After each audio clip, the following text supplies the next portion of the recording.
Dobrý deň. Takže je mi cťou uzavrieť dnešné príjemné stretnutie a ďakujem za možnosť vystúpiť so svojím príspevkom. Ja som si pripravila zo pár poznámok, ktorým mám ešte aj ďalšie poznámky. Napokon samotná tematizácia alebo konceptualizácia vzťahov medzi literatúrou, umením a spoločnosťou, o ktorú mi v tomto príspevku pôjde, má v tom medzivojnovom období charakter istých nejakých, a špeciálne v slovenskom kultúrnom prostredí, charakter nejakých jednotlivých verbálnych výkonov alebo drobných čiastkových výstupov, ktoré nájdeme v rôznych typoch textu, ako sú časopisecky, teda je to priestor publicistiky, ako polemiky, programové články, kritiky, ankety. A táto prezentácia bude mať charakter akéhosi listovania v katalógu toho dobového jazyka, v ktorom zaznamenávame dynamiku toho marxistického myslenia o literatúre v tom konkrétnom čase a priestore, čiže ten konkrétny čas je v mojom prípade druhá polovica 20. rokov až začiatok alebo prvá polovica 30. rokov a priestor je teda slovenský kultúrny priestor. Budú to teda nejaké literárno-historické interpretačné komentáre, ktoré si teda nerobia nárok na nejakú vyčerpávajúcosť v zmysle nejakej úplnosti, ale skôr sú to len nejaké nadhadzovanie, pre mňa nadhadzovanie nejakých problémov alebo možností, ako uchopiť túto pomerne ako široko zadanú tému. Takže začnem, čiže budem postupovať, tie slajdy sú citáty, čiže je to ten dobový jazyk a začínam teda českým prostredím, je to Karel Tage a v podstate to už nadväzujem na Báru, ktorá hovorila o modernosti ako nejakom etose toho medzivojnového obdobia. A zároveň táto veta je taká, že Tage vedel dávať aj nákladnejšie vety, toto je pomerne akože banálna vec, ale zároveň vystihuje tu niečo také ako atmosféra doby.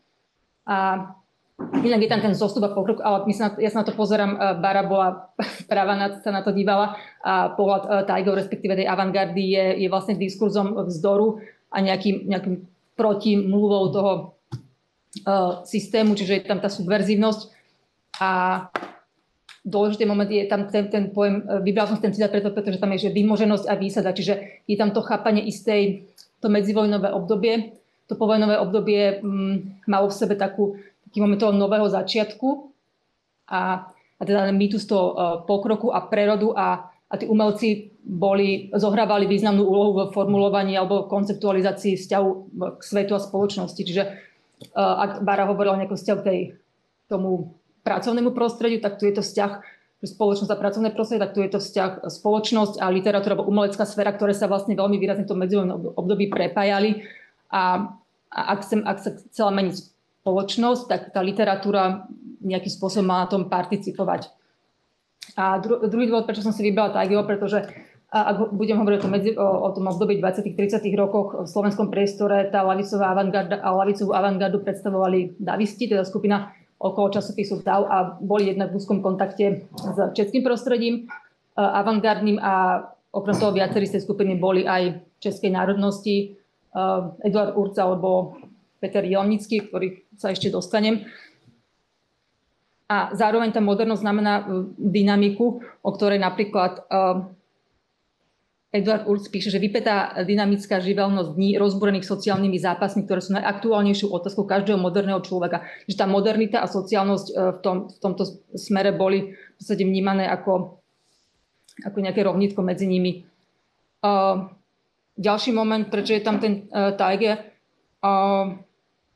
je ten, že aj vo vzťahu k tomu českému poetizmu, českej avantgarde sa vyhraňovala tá slovenská ľavicová scéna. Možno tým príkladom je ďalší citát, to je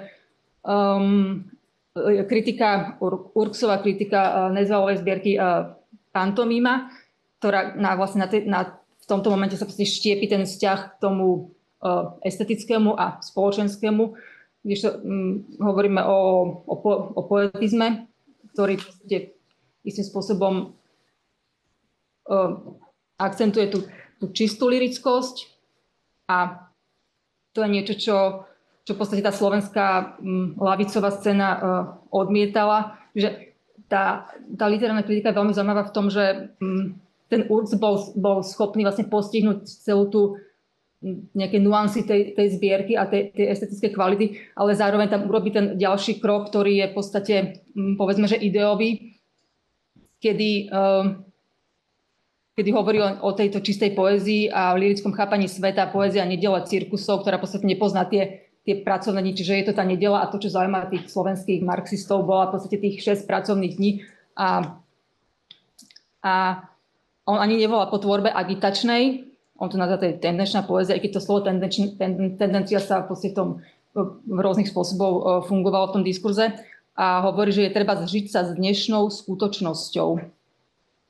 Čiže a to je aj tá otázka toho básnika, čiže nedotknutý sociálnymi bojmi, čiže on si kladie tú otázku na margo teda toho poetistického prístupu k zobrazovaniu sveta. A potom výsledkom je, že aj keď oceňuje tie estetické kvality zbierky, tak vlastne ju odmieta, hovorí o nej ako anachronizme, chápeme umenie v jeho sociálnej funkcii hlbšie a hlbšie. Čiže tá sociálna funkcia je tam prítomná v podstate od začiatku ich úvah a to sociálne je prítomné vlastne, ten sociálny aspekt je aj u Taigu, alebo vlastne v poetizme, ale on to preformatováva ako na nejaký ten životný pocit alebo nejakú univerzálnu senzibilitu. Ďalším citátom to je programový text, ktorý napísal Okali a tam som zaradila pretože to je ukážka nejakého spôsobu práce, čiže je tam v tom texte priamo, keď sa snaží vymedzovať chápanie umenia, tak používa presne Marxa, čiže to už je nejaký ten prístup k chápaniu umenia, ktorý ide poza estetično. A zaujímavé je, že ak hovorí teda Marx, tam hovorí o tom, že o tej podmienenosti toho vzťahu medzi základňou a nadstavbou, tak Okali tam ešte dáva, že umenie je výsledkom nie úplne, ale čiže ešte to takto nedefinuje, ale nerozvíja ďalej túto myšlienku, že nie je úplne výsledkom hospodársko-sociálneho zápasu. Čiže v tomto zmysle je akcentovanie spoločenského charakteru umenia a je to jeho sociologický prejav a hovorí o sociálnom funkcionalizme, čiže o nejakej účelovej estetike triednej a umenie má spolupracovať na tej sociálnej a psychoideovej zmene umenia, čiže odmietajú to umenie pre umenie, to bolo veľmi často nejaká súčasť tých diskusí. Zároveň ďalší súbor je tiež Okali, som chcela ukázať na ten jazyk, aký používali. Tam je dôležité, že v tej ich publicistike, ono to nemá to charakter nejakého systémovosti, ale sú naozaj také náhodivé, rýchlo, čo súvisí aj s tou dobou, hľadanie nejakých definícií alebo vymedzenie toho umenia a že je to skôr, prejavuje sa tam skôr subjektívny emocionálny temperament, než metóda nejakého prísneho racionálneho myslenia a zároveň to odzrkadľuje tú dobu, ktorá bola, tam je to slovo fyziologický, telesnosť, emotívnosť, čiže nejaká tá nová senzibilita ako súčasť toho modernistického gesta avantgardy, ktorú teda osamostatňuje ten Taigi alebo ten poetizmus a v tej slovenskej verzii sa v tej slovenskej verzii sa tá emotívna senzibilita alebo ten sociálny etos spája práve s tým nie čisto ľudským, ale tým spoločenským alebo ideovým alebo až politickým. A zároveň je tu okrem toho, že dôležité je pozícia teda spisovateľa a takto sa definuje to je vlastne tá charakteristika, keď hovoríme o tej senzibilite a o tej nejakej emotivite a tom etose a novej humanite, takto sa vlastne chápalo spisovateľ sám seba, čiže je súčasťou toho proletariátu a dýcha ten identický vzduch s nimi a zároveň ukazuje tie identifikovaný s tou pracujúcou triedou, čiže nie je tam ten triedny aspekt. zároveň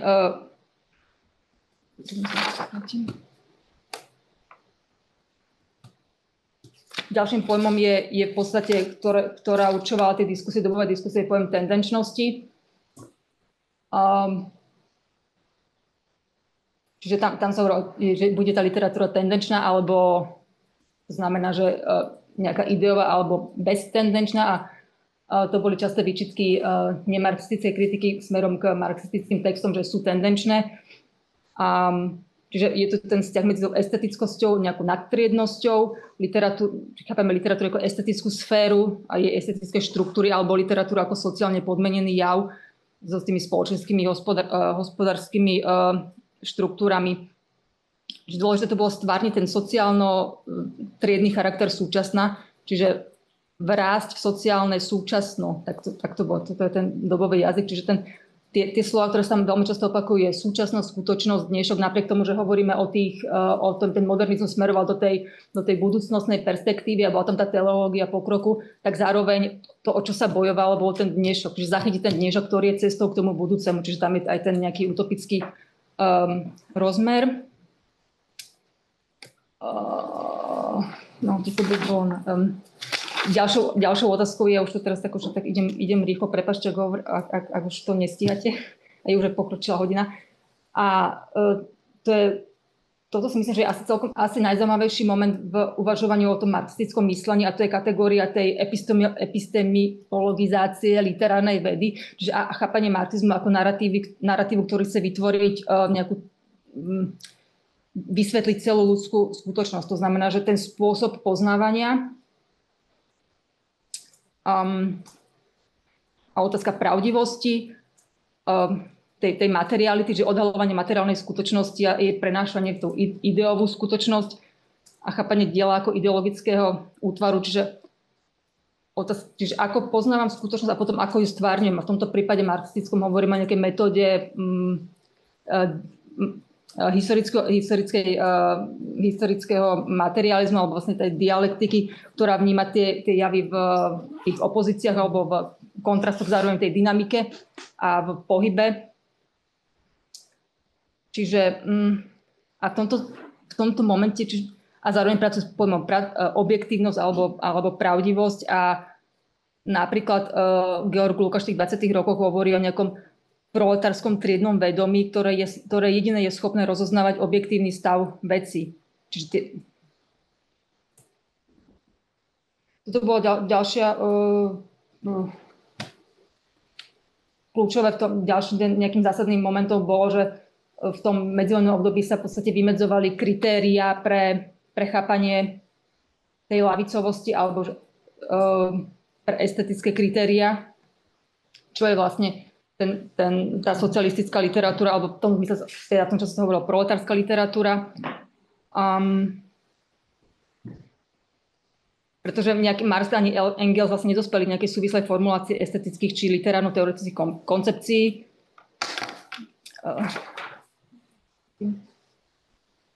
Počkajte, niečo.